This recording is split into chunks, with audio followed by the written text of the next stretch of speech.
Vamos a ver. Primero, la contribución desde el punto de vista agropecuario a la alimentación, pues es vital porque la mayoría de la gente consume carne, afortunadamente, y si no carne, huevo, y si no, leche.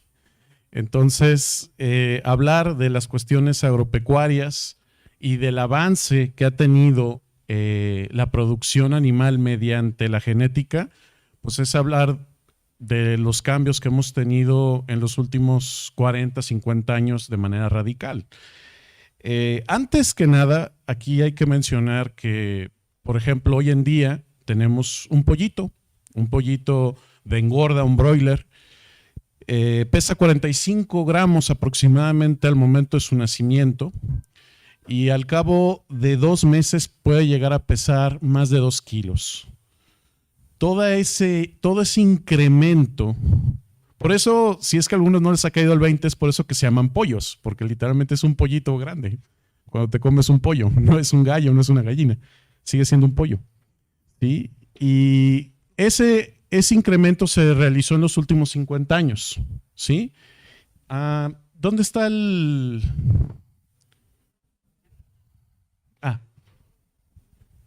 Ok. Entonces, y no solamente es eso, que debo de mencionar que esa misma ganancia de masa en los 60s, esa misma ave hubiera tenido que pasar 6 meses, ¿sí? Entonces, las cosas han cambiado. ¿Por qué? Por selección, ¿sí? Aquí afortunadamente hay muchas caritas jóvenes.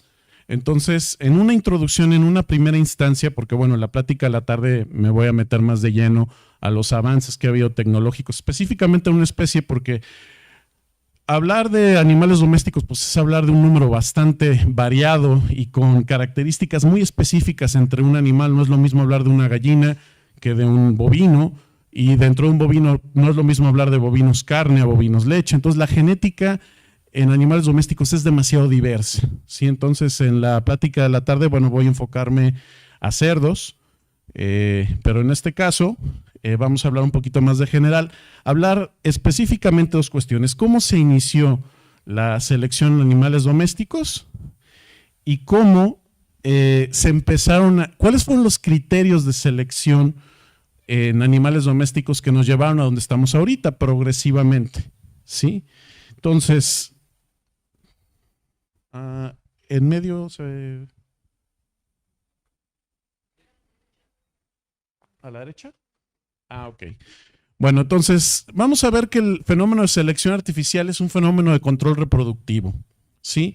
Lo primero que tenemos que pensar para las nuevas generaciones es dejar de estigmatizar algunas cuestiones, porque en esta lluvia de información a veces sesgada que encontramos en las redes sociales, que es la máxima fuente de información de la chaviza, ahorita actualmente el 40% de las revisiones académicas de los chavos lo realizan en TikTok. Entonces, con ese tipo de datos tenemos que dejar claro que no todo lo que se ve en la red es cierto, ¿no? Y una de las cuestiones es que se nos está vendiendo la idea que la manipulación de plantas y animales es algo nuevo. Bueno, tal vez con ciencia y conocimiento al nivel de entender los genes, sí, efectivamente, es algo que sucedió en las últimas décadas, pero la manipulación genética en animales domésticos y plantas tiene incluso desde antes de la civilización. O sea, hablaba, por ejemplo, el primer ponente que la domesticación de las plantas inició hace 12,000 años. Efectivamente, en el caso de los bovinos, la domesticación de rumiantes pequeños, cabras y ovejas y bovinos, también se sitúa en la etapa del Neolítico, hace unos 12,000 años. Sí, pero de hecho, si nos vamos al perro, la domesticación del perro, cuando menos, hoy en día se data hace 4,000 años. No, perdón, hace 40,000 años. O sea, estamos hablando que era la edad de hielo plena y el perro ya estaba meneándonos la cola, ¿sí? Entonces,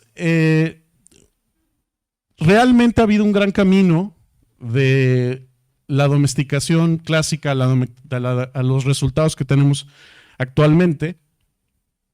Y bueno, ¿cómo es que inicia? Porque llama mucho la atención ver los animales originales, como el jabalí y el cerdo doméstico, el lobo, el perro, los cimarrones, que son los borregos salvajes, y el borrego actual. Y curiosamente todo comenzó de manera muy natural y no muy intencionada. Aquí voy a hacer un ejemplo más adelante en peces, pero todo el proceso de domesticación de estos animales, bueno, los más recientes, curiosamente los que más conocemos, son los equinos, son los conejos. Los más antiguos son los rumiantes y los cerdos. Los efectos en las poblaciones artificiales son bastante interesantes porque ahí les va, chavos, esto es muy importante entenderlo. Ya lo mencionaban en la primera ponencia, conforme ustedes hacen una población, ya sea animal o vegetal, altamente productiva, significa que la vas a hacer altamente homogénea. ¿Cuál es el precio de hacer una población altamente homogénea? Que es una población con poca diversidad. ¿Cuál es la situación? Que una población poco diversa se va a enfrentar a cualquier modificación medioambiental extrema como la introducción de un agente patógeno, y si esta población es de entrada susceptible, todos o el 90 y tantos % de los animales se van a morir, que es lo que vemos hoy en día con las aves. Las líneas comerciales, las que nos venden las casas genéticas, Cobb, Ross y la que quieran, son animales que son en un 99.9% iguales. Ya de hecho ya no se consideran razas, ya se consideran cepas o líneas, y son tan clónicos que sin ser hermanos se secuencian y son iguales. ¿Cuál es el precio de eso? Que tienen que ser exageradamente tecnificadas sus explotaciones para cubrir cada una de las variaciones medioambientales: luz, tierra, agua, agentes patógenos, vitaminas, ventilación. ¿Por qué? Porque si no modificas todas las condiciones ambientales a las ideales, el animal se va a morir. ¿Sí? Entonces, deben de entender, cuando hablemos de mejoramiento genético específicamente en animales, que las líneas altamente productivas son las líneas más delicadas, siempre, sin importar al animal. ¿Siguiente? Perdón, soy yo. Tomando un ejemplo de cómo se inicia un proceso de selección, vamos a pensar, por ejemplo, en peces. Nos vamos a encontrar que los peces, hablando, por ejemplo, de algo llamativo, carpas koi, todas inician como una carpa silvestre. ¿Qué pasó? Simplemente esto inició la piscicultura, sus orígenes es en Asia, y se debe a el grano número 1 que consumen los asiáticos. ¿Cuál será? El arroz. ¿Cuál es el detalle con el arroz? Que el arroz es de humedal, ¿sí? Entonces necesitas desviar cauces de río para irrigar las parcelas y que éstas te den arroz. Invariablemente, eso hacía que algunos peces pasaran del cauce del río a las parcelas. ¿Qué pasó? Todos los procesos de domesticación en animales y las posteriores modificaciones fue un ganar-ganar. ¿Qué ganó el chino? Pues ganó arroz con pescado. ¿Qué ganó el pez? Curiosamente, proliferar. ¿Por qué? Porque obviamente en los ambientes controlados de las parcelas había menos depredadores, había más plaga porque es un monocultivo, y como mencionaron también previamente, los monocultivos se llenan de plagas, entonces ahí había alimento. Entonces ahí hubo un ganar-ganar muy curioso. ¿Qué sucedió? Que paulatinamente empezaron a aparecer mutaciones que de hecho podrían o no mejorar al animal desde el punto de vista de aptitud, pero sí hacerlo más interesante al que controlaba en ese momento la selección, que ya no era la selección natural, era la selección artificial. Obviamente todo ser vivo está en un proceso ininterrumpido de selección natural, pero nosotros también nos encontramos en un proceso de selección artificial cuando hablamos de plantas y animales. ¿Sí? De hecho, el concepto artificial nunca me ha gustado porque pareciera como si lo quisiéramos separar de la naturaleza, y eso sería una tontería porque el ser humano es natural, y además, seamos honestos, la agricultura y la ganadería no la inventamos nosotros, la inventaron las hormigas. Las hormigas fueron los primeros organismos en hacer poblaciones en donde se cultivaban hongos en algunas especies, y en el caso de ácaros, de esos verdecitos que pueden ver en los capullos de las flores, hay especies de hormigas que los ordeñan, ¿sí? Entonces, nosotros no inventamos eso. La selección artificial ya existía antes de nosotros. ¿Qué pasa? Que hoy en día esta selección ha sido un progresivo acúmulo de variantes que nos dan las diferentes líneas y uno, bueno, se puede preguntar, ¿y este acúmulo de mutaciones qué implica en animales? Bueno, implica una ganancia económica porque hoy en día, este fue el último campeón antes del COVID, una carpa koi vale $1.800.000. ¿Sí? Y ustedes pueden decir, bueno, eso es una carpa koi en Japón. Bueno, vean lo que vale un bulldog inglés en México. De base, 20-30 mil pesos. Ah, es tricolor, 50. Ah, es diluido y tricolor, 60, 70. Ah, es mirlo, 200,000. Ah, es de pelo largo, que a mí se me hacen horribles, se llaman fluffy. 500,000, 750,000. En México, un perro. Entonces, entender genética te hace pensar en hacia dónde vamos seleccionando los animales, ¿no? Pero obviamente esto es de alimentos, era solamente un ejemplo, vamos a meternos más adelante en otras cuestiones, ¿no? ¿Hasta dónde es suficiente? Esa es una pregunta interesante en animales domésticos. ¿Por qué? Porque la selección puede ser consciente o inconsciente. Si es en el rancho, a veces es consciente, a veces es inconsciente. ¿De qué depende? Si se está buscando seleccionar de antemano parámetros y caracteres mediante el uso de tecnologías y con un fin, es consciente, si no es inconsciente. Podemos ver ejemplos bastante interesantes. Esto es un caballo árabe. Ahora se ven un poco diferentes. Vean la cabeza, vean la cola. Estas son las versiones actuales. A mí se me hacen particularmente feos, pero a mucha gente le encantan y valen miles, pues millones de dólares. Y esto nos lleva a si la selección es positiva o negativa, si es a favor de los animales o no, ¿sí? Y es interesante porque a veces sí les conviene. Por ejemplo, el acornismo es una mutación que inició en un ganado en el Hereford. Nace una hembra sin cuernos y gracias a esa hembra sin cuernos, a hoy en día hay 15 razas que tienen líneas sin cuernos. ¿Por qué? Porque es una mutación dominante y le favorece al productor y al animal. El animal no tiene que sufrir el descorne, que es que le corten con pasta o con máquinas los cuernos, y el animal está más seguro entre ellos porque si se golpean, pues no hay un cuerno de por medio. Entonces les convino esa mutación. Hay otras que no. ¿Qué tan útil es tener un caballo enano? Pues realmente no, nomás se ve bien, pero es problemático, ¿sí?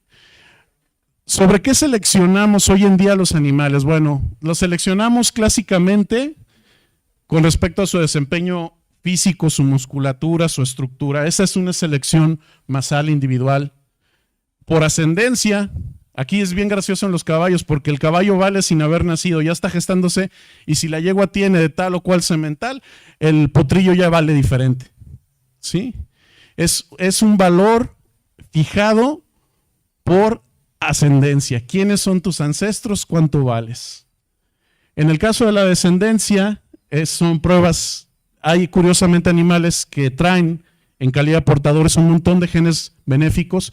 Ellos no lo expresan porque están en calidad de portadores y son recesivos, pero si los cruzas adecuadamente te dan animales mucho mejores, y esto es algo muy común en varias especies. La familiaridad, que es una selección arbitraria basada en que si yo tengo un animal, en este caso un pastor alemán sable, pues ese animal va a ser bueno para guardia y protección, ¿sí? ¿Por qué? Porque esos originalmente eran las líneas checoslovacas de perros pastor alemán que eran buenos para guardia. Hoy en día el color no implica nada, pero en un entonces sí, hace unos 10, 15 años.